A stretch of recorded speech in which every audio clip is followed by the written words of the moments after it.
Welcome back, historians. Thank you for joining ESA Academy again.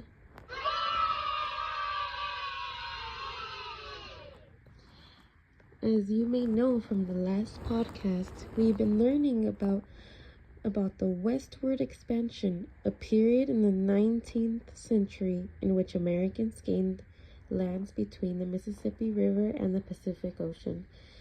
In today's podcast, we will learn about the Mexican-American War.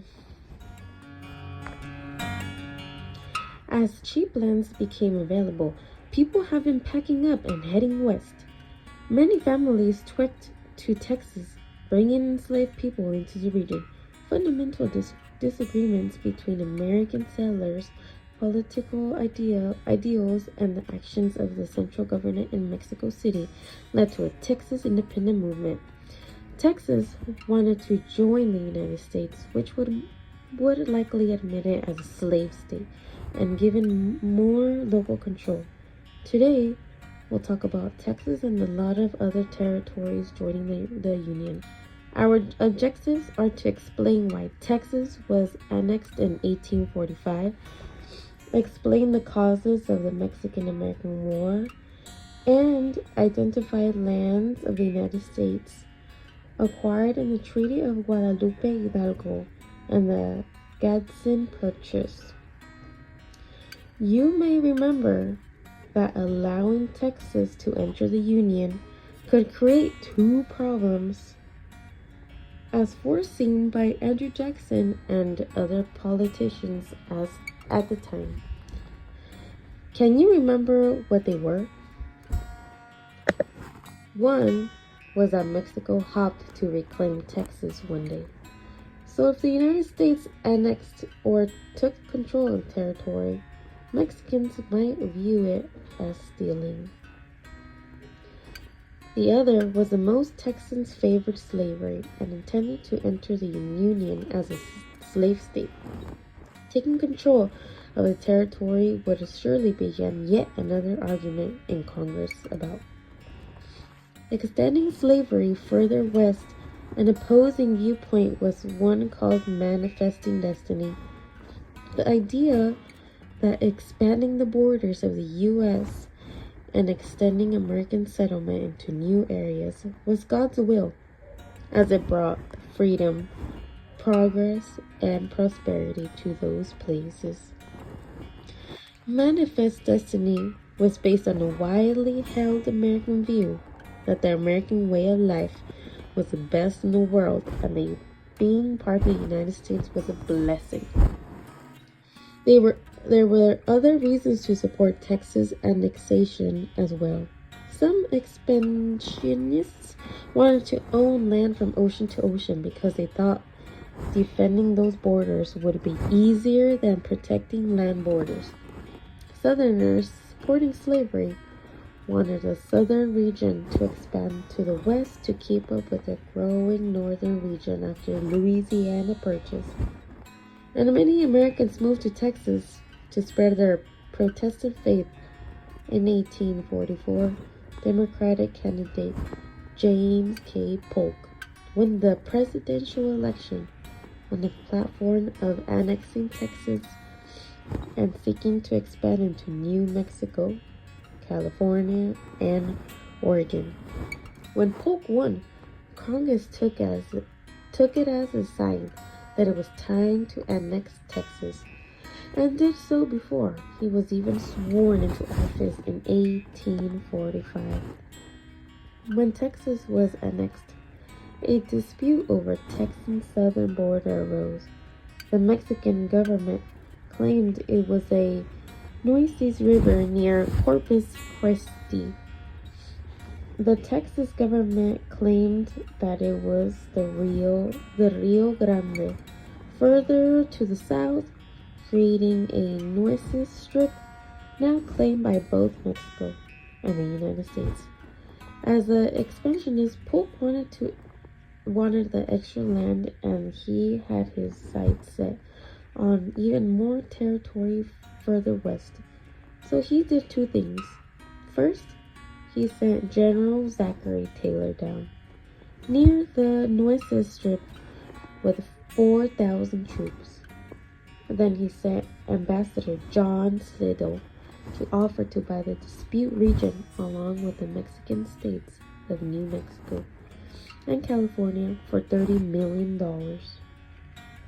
President Polk knew that the Mexican American people did not want to give up any more lands in the United States.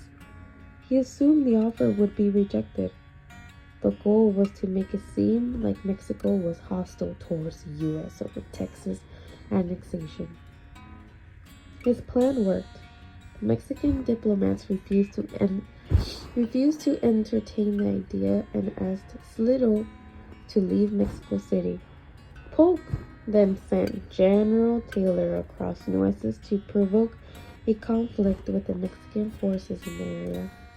Shortly afterward, Mexican troops attacked the American soldiers exactly as Polk hoped they would. The disrespectful snob of an ambassador and outright attack of American troops gave Polk the argument he needed to get Congress to declare war on Mexico. In a message to Congress, he declared, "Mexico has passed the boundary of the United States, has invaded our territory, and shed American blood upon American soil." War was declared in 1846. During the war, a small American group in California staged the Bear Flag Revolt, declaring independence from Mexico, just like the Texans did. This gave you his force a reason to attack the Pacific coast as well. After 2 years of fighting, the better trained and better organized American army defeated the Mexican army. The United States could have annexed the entire country of Mexico if it wanted to, but most politicians feared bringing such a large cultural group into the country. They assumed it would cause tension between people who spoke different languages and practiced different religions. Instead, they settled on the Treaty of Guadalupe Hidalgo in 1848. The biggest impact was a Mexican cession in which Mexico ceded or gave up over half of its territory to the United States. The Mexican cession was almost 1 million acres of land, including all of the modern-day states California, Nevada, and Utah, as well as parts of Arizona, New Mexico, Colorado, and Wyoming. In exchange for the land, the U.S. paid Mexico $15 million. Just 5 years later, Americans were planning a southern railroad line across the U.S. It would be more convenient for it to run on the other side of the border with Mexico. In 1853, the U.S.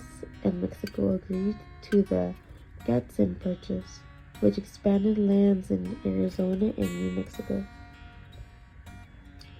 Let's review what we learned. There were reasons not to annex Texas in the 1840s, but a spirit of manifest destiny and a populist president had a stronger influence on the government. Texas was annexed in 1845, and President Polk had his sights set on even more territory in New Mexico and California. He orchestrated a conflict, making it look like Mexico was an aggressor that attacked the United States. This helped him convince Congress to declare war on Mexico in 1846.